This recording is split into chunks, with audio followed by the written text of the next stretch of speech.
Empty bike வச்சுட்டு ரேபிட்டோ ஓட்டுறது நல்லதா கெட்டதா அப்படி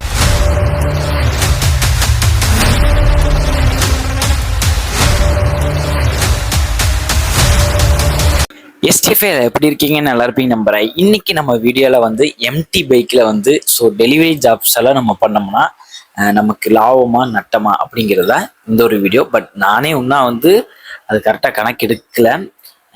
இதுக்கப்புறம் வீடியோஸில் நீங்கள் சப்போர்ட் பண்ணீங்கன்னா நீங்கள் ஒரு 5-6 பேர் கமெண்டில் கேட்டாலும் ஓகே, இல்லைனாலும் நானே வந்து பார்த்தீங்கன்னா நெக்ஸ்ட் வீக்குக்குள்ளே ஒரு வீடியோ வந்து நான் ரெடி பண்ணி போட்டுருவேன். ஏன்னா வந்து இப்போ டெலிவரி ஜாப்ஸ் வந்து ஏகப்பட்ட ஆப்ஸ் வந்து இருக்குது அப்படின்னு சொல்லலாம். ஃபர்ஸ்ட் ஆஃப் ஆல் வந்து ரேபிடோ, ஸ்விக்கி, அப்புறம் இந்த மாதிரி வந்து பார்த்தீங்கன்னா நிறைய டெலிவரி ஆப்ஸ் இருக்கும். அது உங்களுக்கு சொல்ல வேண்டியணும் அப்படின்னு சொல்லிட்டு ஒரு அவசியம் இல்லை. ஏன்னா நிறைய பேத்துக்கு தெரியும். நார்மலாகவே வந்து இந்த ஸ்விக்கி, ரேபிடோ அப்படிங்கிறது வந்து கொஞ்சம் அதிகமாக இருக்கும். அதிகமாக வந்து அதில் ஒர்க் பண்ணிட்டு இருக்காங்க. அதே மாதிரி நிறைய பேர் சேலஞ்ச் பண்ணி சாதிச்சுட்டு இருக்காங்க. அதே மாதிரி இப்போ நான் என்ன சொல்ல வரேன்னா, நம்ம எம்டி பைக்கில் வந்து டெலிவரி ஜாப்ஸ் பண்ணலாமா கூடாதா அப்படின்னு சொல்லிட்டு சிம்பிள் மெத்தடை நான் வந்து சொல்கிறேன். என்னன்னா வந்து இப்போ டெலிவரி ஜாப்ஸ் பண்ணுறது அப்படிங்கிறது பொறுத்து வந்து பார்த்தீங்கன்னா, ஃபர்ஸ்ட் ஆஃப் ஆல் நீங்கள் ஒரு எம்டி பைக் வச்சுருக்கீங்கன்னா வந்து ஒரு சிட்டிக்குள்ளே, மெயின் சிட்டிக்குள்ளே வந்து ஓட்டினீங்கன்னா தான் வந்து உங்களுக்கு வந்து பார்த்தீங்கன்னா நல்லா சம்பாதிக்க முடியும். அதே மாதிரி அங்கே வந்து பார்த்தீங்கன்னா இன்சென்டிவ் அந்த மாதிரிலாம் அதிகமாக வரும். இது வந்து சிட்டிக்குள்ளே இருக்கிறவங்களுக்கு மட்டும் நான் சொல்கிறேன். அப்போனா தான் வந்து பார்த்தீங்கன்னா அதிகமாக வந்து நம்மளால எர்ன் பண்ண முடியும். அதங்காட்டி சிட்டிக்குள்ளே இருக்கிறவங்களுக்கு இது மேக்ஸிமம் எம்டி வந்து டிரைவ் பண்ணலாம். ஓகேங்களா? இதில் என்ன ஒரு ப்ராப்ளம் அப்படின்னு பார்த்தீங்கன்னா வந்து நம்ம சாதாரணமாக மித்த வண்டி அப்படிங்கும்போது ஸ்கூட்டி அந்த மாதிரி பார்க்கும்போது மெயின்டெனன்ஸ் காஸ்ட் வந்து ரொம்ப ரொம்ப கம்மி. நம்ம பைக் அப்படிங்கும்போது நம்ம மெயின்டெனன்ஸ் காஸ்ட்லேயே வந்து ரொம்ப கம்மி தான். இது நம்ம ரெகுலராக டிரைவ் பண்ணுறோம்ல அப்படிங்கிறங்காட்டி வந்து பார்த்தீங்கன்னா வந்து என்னன்னா வந்து டயர் தேய்மானம், அப்புறம் வந்து பார்த்தீங்கன்னா செயின் ப்ராக்கெட்ஸு, அப்புறம் வந்து பார்த்தீங்கன்னா பிரேக் பேடு, அதெல்லாமே வந்து முக்கியமாக கவனிக்க வேண்டிய விஷயங்கள். இதெல்லாமே வந்து பார்த்தீங்கன்னா அப்பப்போ அட்ஜஸ்ட் பண்ணிக்கணும்.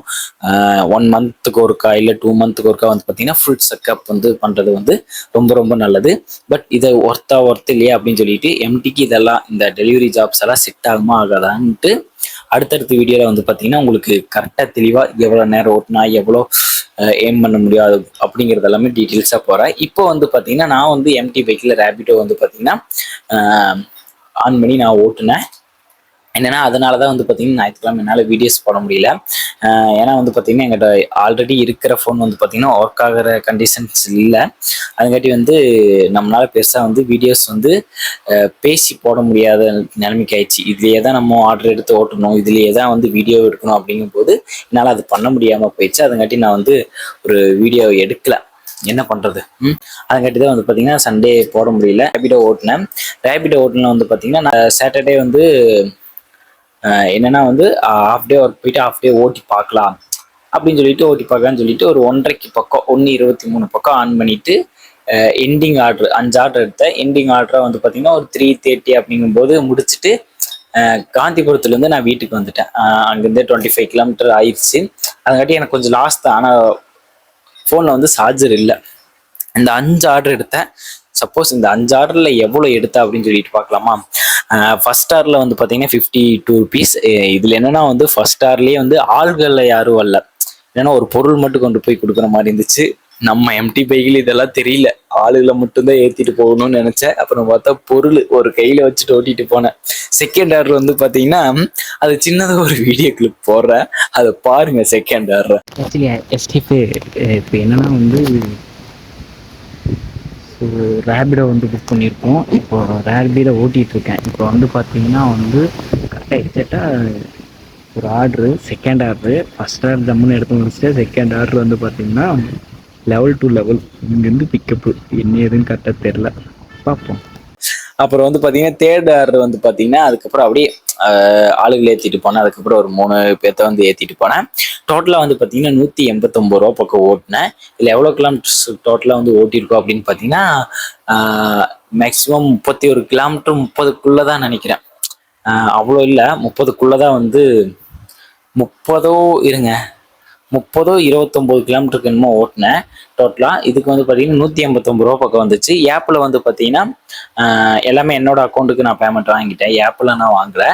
ஆப்புக்கு வந்து பார்த்தீங்கன்னா 39 ரூபா பே பண்ணி சொல்லி காட்டுச்சு. அதங்காட்டி ஆப்பில் வந்து பார்த்தீங்கன்னா 39 ரூபா நான் அப்போவே பே பண்ணிட்டேன். அது போக வந்து பார்த்தீங்கன்னா 150 ரூபா வந்து பார்த்தீங்கன்னா நம்ம ஏர்ன் பண்ணோம். அந்த ஒரு குறிப்பிட்ட டைமுக்குள்ளே வந்து பார்த்தீங்கன்னா ஒரு 2 மணி நேரத்துக்குள்ளே நம்ம அவ்வளோ எய்ம் பண்ணோம். அவ்வளோனா அவ்வளோ கம்மி அமௌண்ட் இல்லை. இது போக டிப்ஸஸ் எல்லாம் கொடுப்பாங்க. அந்த டிப்ஸஸ் எல்லாமே வந்து பார்த்தீங்கன்னா அது கொஞ்சம் ஹையான அமௌண்ட்டாக தான் வந்துச்சு எனக்கு. அதுக்காட்டி வந்து பார்த்தீங்கன்னா அதை பற்றி நான் என்னன்னா டிப்ஸ் அப்படிங்கிறது எல்லாமே வந்து அடுத்த ஒரு வீடியோவில் வந்து எம்டி பைக் வச்சுட்டு ரேபிட்டோ ஓட்டுறது நல்லதா கெட்டதா அப்படின்னு சொல்லிட்டு அடுத்த ஒரு வீடியோவில் தெளிவாக தெரியும். அதுக்கு நான் அந்த வீடியோ மேக் பண்ணுறதுக்காகவே வந்து பார்த்தீங்கன்னா 1 டே லீவ் போடணும். அதில் வந்து பார்த்தீங்கன்னா பார்ட் 1 பார்ட் 2 கூட வரலாம். இப்போ முடிக்கும் எம்டி பைக்கில் டெலிவரி ஜாப் ஓட்டலாமா வேண்டாமா அப்படின்னு கேட்டிங்கன்னா ஓட்டலாம். பட் மெயின்டெனன்ஸ் காஸ்ட்டு அதெல்லாமே வரும். அது ஏன் ஓட்டக்கூடாது, ஏன் ஓட்டலாம் அப்படிங்கிறது எல்லாமே வந்து பார்த்தீங்கன்னா அடுத்தடுத்த வீடியோவில் வந்து கண்டிப்பாக நான் சொல்கிறேன். யார் யார் எம்டி பைக்கில் நீங்கள் டெலிவரி ஜாப் பண்ணுறீங்க அப்படின்னு சொல்லிட்டு மறக்காமல் கமெண்ட் பண்ணுங்க. அப்போனா தான் தெரியும் இந்த விஷயமெல்லாம் நானும் தெரிஞ்சுக்கிறேன் அப்படின்னு சொல்லிட்டு. ஓகேங்க, நம்ம சேனலை சப்ஸ்கிரைப் பண்ணாமல் பார்த்துருந்தீங்கன்னா மறக்காமல் சப்ஸ்கிரைப் பண்ணி பெல் பட்டன் தட்டி வச்சுங்க. அதுக்கப்புறம் என்னென்னா எம்டி பற்றின ஏதோ டவுட்ஸ் இருந்தாலும் மறக்காமல் கமெண்ட் பண்ணுங்கள். அப்படி இல்லை நீங்கள் எனக்கு இன்ஸ்டாவில் மெசேஜ் பண்ணாலும் சரி, கால் பண்ணாலும் சரிங்க. நான் வந்து இன்ஸ்டாவில் வந்து மெசேஜ் அண்ட் கால் பண்ணிங்கன்னா அவைலபிளாக தான் இருப்பேன். 2 ஐடி இருக்கும். 2 ஐடி லிங்க் ஆகி தான் இருக்கும். அதுக்காட்டி வந்து பார்த்தீங்கன்னா நீங்கள் அதில் இன்ஸ்டாவில் மெசேஜ் பண்ணுங்கள், ரிப்ளை பண்ணுவேன். இல்லைன்னா டைரெக்டாகவே காலே பண்ணிடுங்க, ஒன்றும் ப்ராப்ளம் இல்லை. நான் கண்டிப்பாக ஃபோனால எடுத்து பேசுவேன். அதே மாதிரி நம்ம சேனல் சப்ஸ்கிரைப் பண்ணீங்கன்னா மறக்காமல் சப்ஸ்கிரைப் பண்ணி வில்டன் தட்டிஸுங்க. Love you so much.